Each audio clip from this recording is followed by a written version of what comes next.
और मुझे पता है कि डॉक्टर उमर आदिल ने कुछ कहना है वज़ाइफ की तरफ जाने से पहले। जी डॉक्टर साहब। मैंने कहना सिर्फ इतनी बात है कि 2 दिन से मैं मौलाना आज़ाद साहब के बताए हुए वज़ाइफ बड़े शौक से सुनता हूँ। वाकई एक ज़माना था मौलाना साहब, मैं भी हर एक से अपनी मुश्किल का हल पूछता था।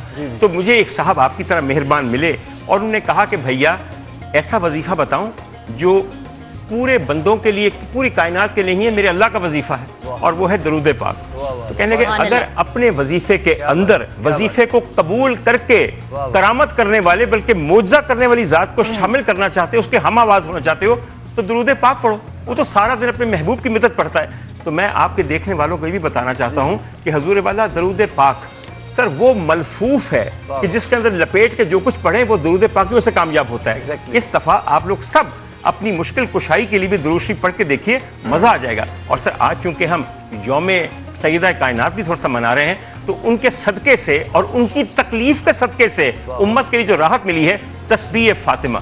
कितने लोग हैं जो जानते हैं कि तस्बीह फातिमा पढ़नी कैसे है, उसको ये नहीं जानते कि ये सदका किसका है। 33 दफा सुभान अल्लाह, 34 दफा अल्लाह अकबर और 33 दफा अल्हम्दुलिल्लाह।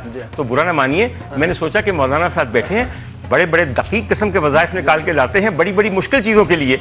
एक वजीफ़ा मौलाना को भी चाहिए, वो है बीवी का मिजाज मुतदिल करने और उसकी तबीयत मुसख्खर करने का।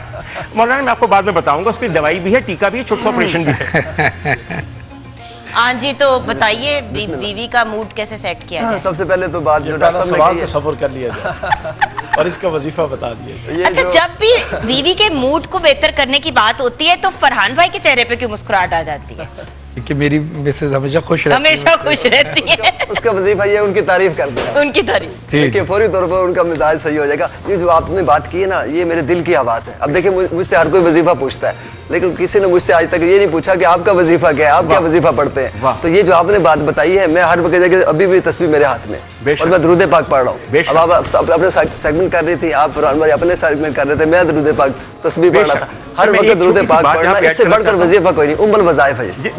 मेरी बहुत ख्वाहिश है, और अल्लाह ने चाहा तो बड़ी जल्दी कबूल होगी। मेरी ख्वाहिश ये है कि मैं अपने मौलाना के साथ, जो मेरे दोस्त भी हैं, मेरे उस्ताद भी हैं, मैं इनके साथ जाके दरे रसूल पे हाजिर हूँ। और इंशाअल्लाह याद रखिएगा कि मेरी ये दुआ कबूल होकर रहेगी। मैं सब नाज़रीन को जो मैं आपको भी बताना चाहता हूँ, और अगर कोई और भी चलना चाहे साथ, 100 दफा मेरी जान, 100 दफा चलिए, लेकिन हमारा मामला कुछ और है। तुम तो भी नौवारिद हो और क्या ये नहीं, हम आपको कलाम सुनाएंगे ना वहाँ पे। ऐसा वैसा बिल्कुल आप यकीन कीजिए। जब आप वहाँ पर जाली पकड़ेंगे सरकार के रोजे की, तो हम वहाँ पर कलाम सुनाएंगे आपके साथ। हम नवा बनेंगे आपके, हम आवाज बनेंगे वहाँ पे। फरहान मैं लोगों से बताना चाहता हूँ, सब लोग उम्रा करने जाते हैं, उम्रे के अंदर भी सलीके और अंदाज हैं। एक जगह आपको सबको बताऊं कि हुजूर वाला जब आप सरकार के रोजे की तरफ बढ़ते हैं, जिस दरवाजे से मस्जिद नबवी में दाखिल होते हैं उसका नाम है बाबे रहमत। बाबे रहमत के बाद एक लंबी राहदारी है, जिसके आखिरी 1/4 हिस्से के अंदर आपके बाएं हाथ सरकारे दो आलम का रोजा पाक है, और फिर एक दरवाजा है जिससे निकलते हैं आप, वो है बाबे बकी। सो बिटवीन बाबे रहमत एंड बाबे बकी एक लंबी कॉरिडोर है, कोई कमरा नहीं, इट्स अ कॉरिडोर। मैं सिर्फ अर्ज करूं आपको, हजूर वाला कोई कायनात की इससे ज्यादा मुबारक जगह हो ही नहीं सकती। 14 सदियों से जिस दिन सरकार कब्र अथर वहां मौजूद है, जिसने वहां कदम रखा है, दरूद शरीफ पढ़ते हुए और आंसू छलकाते हुए रखा है। जितना दरूद वहां उस राहदारी में पढ़ा गया है और कहां पढ़ा गया, उनके हुजूर वो कहीं नहीं पढ़ा गया। और वही जगह जो आप बता रहे हैं ना, वही वहां पर ही महल्ला बनी हाशिम था, इमाम हसन का दस्तरखान भी बेशक वही है। मगर कहने का मतलब है, अगर आप में से कोई इस रमजान में या जब भी उम्रे पे जाए और बाबे रहमत से कदम अंदर रखे और बाबे बकी से निकले और दरूद शरीफ पढ़ते हुए निकले, मेरी बात याद रखें, आप ना भी याद रखें, जिसको मैंने सुनाना है उसने सुन लिया है कि मैंने ये बात आपको पहुंचाई है, और अजर आप देने वाले कौन होते हैं? मेरा तो अजर ही कहीं और से आना है, याद रखिएगा। और आखिरी एक बात बताऊं, जब बाबे बकी से निकलें तो वापस ना मुड़ें, बाबे बकी से सीधा आगे जाएं और जन्नतुल बकी में कदम रखें, जन्नतुल बकी में कदम रखें और अपने दाएं मुड़ जाएं, और मुड़े ना तो आपको खुद मोड़ दिया जाएगा। सिर्फ शर्त यह है कि या सैयदा या सैयदा या सैयदा पुकारे जाए। उनके कब्र मुबारक वहां पे है, किसी को पता ही नहीं इस बात का। और इसमें थोड़ा सा मैं भी ऐड कर दूं, ब्रेक में जाना है वरना आपकी एडिशन जो है वो ब्रेक में चली जाएगी। ब्रेक के बाद वापस आएंगे और वापस आके जामी शीरी की रेसिपी भी मैंने आपके साथ शेयर करनी है।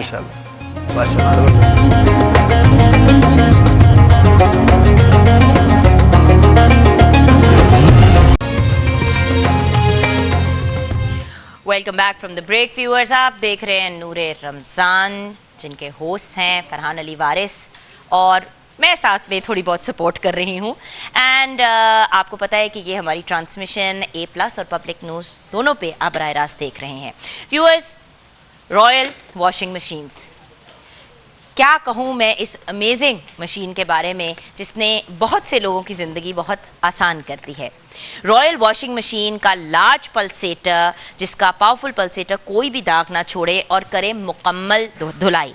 रॉयल वॉशिंग मशीन का 3-वे वाटरफॉल सिस्टम जो है, इसकी जो टेक्नोलॉजी है, डिटर्जेंट का खर्चा भी बचाती है और मिनटों में कपड़े साफ कर देती है। वो जो कपड़े रगड़ने का और मार मार के साफ करने का ज़माना गया, कपड़े साफ हो जाते हैं रॉयल वॉशिंग मशीन के साथ। और इनकी एक अमेजिंग सी सिंक लिड सिस्टम है जिसके थ्रू कपड़े बड़े अच्छी तरीके से साफ हो जाते हैं। वॉशिंग की कैपेसिटी भी काफ़ी ज़्यादा है, स्पिनर सिस्टम भी साथ में है ड्रायर का। और आप ये देखें कि बहुत ही सिंपल इसके नॉब्स हैं, कोई कंफ्यूजन नहीं होती इनको इस्तेमाल करने की। सिंक लिड है, जेट स्ट्रीम है, वाटरफॉल है, लार्ज पल्सेटर है, एनर्जी सेवर यानी कि बिजली भी कम इस्तेमाल होती है, डबल प्लास्टिक बॉडी है, smart clean technology, durable motor और सबसे अमेजिंग रॉयल की 6+1 ईयर्स की वारंटी। www.royalfans.com पे जाएं और आप भी ऑर्डर कर सकते हैं रॉयल की वॉशिंग मशीन। और उसके साथ साथ अगर आपका जी चाहता है रॉयल फैंस के ceiling fan, pedestal fan, bracket fan, mist fan या रूम कूलर ऑर्डर करने का, तो वो भी खुशी खुशी करें।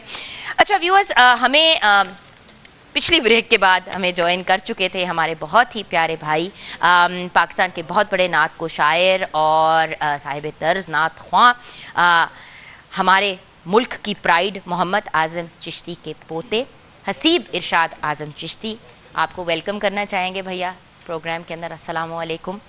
और व्यूअर्स, आपको वादा किया था कि किचन में एक बड़े मज़े की रेसिपी आपके साथ शेयर करनी है, जामे शीरी की। तो जी हुमा, बताइए कि हम जामे शीरी के साथ आज जो रेसिपी बना रहे हैं वो क्या है? बिल्कुल, आज दूध जामे शीरी बन रही है। और चिल्ड सा, जब तक मुझे ऐसे लगता है कि दस्तरखान के ऊपर जामे शीरी ना हो इफ्तार के दस्तरखान पे, तो इफ्तार किस तरह से मुकम्मल हो सकती है। तो बर्फ़ आपके पास है जी, हमने और दूध मैंने ऑलपर्स मिल्क डाला है। बिल्कुल, थोड़ा सा और बढ़ा लेते हैं ना, थोड़ा सा और बढ़ा लेते हैं।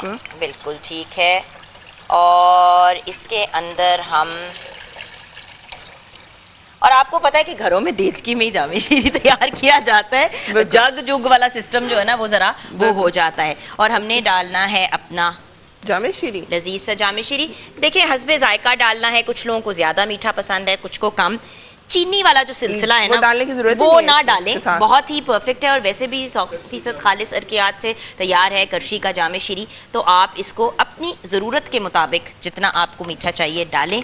चीनी वाला जो सिलसिला है ना वो मुझे बड़ा इरिटेट करता है। ये देखें ना, खूबसूरत रंग और बड़ा ही आसान। और उसके बाद आपने बर्फ़ डाल देनी है और आपका अमेजिंग सा करशी का जामे शीरी का ये जो दूध जामे शीरी है वो तैयार हो गया है। So you see it's absolutely amazing. और बाय द वे बहुत मज़े के मीठे और डिजर्ट्स भी तैयार किए जाते हैं। और हमारे फहीता सैंडविचेस भी तैयार हो गए, क्या बात है। रह गए, वो भी हम असेंबल करते हैं। और इनको बाय द वे कनौर के केचप और चिली गार्लिक सॉस के साथ आप बड़े मज़े से इंजॉय कर सकते हैं।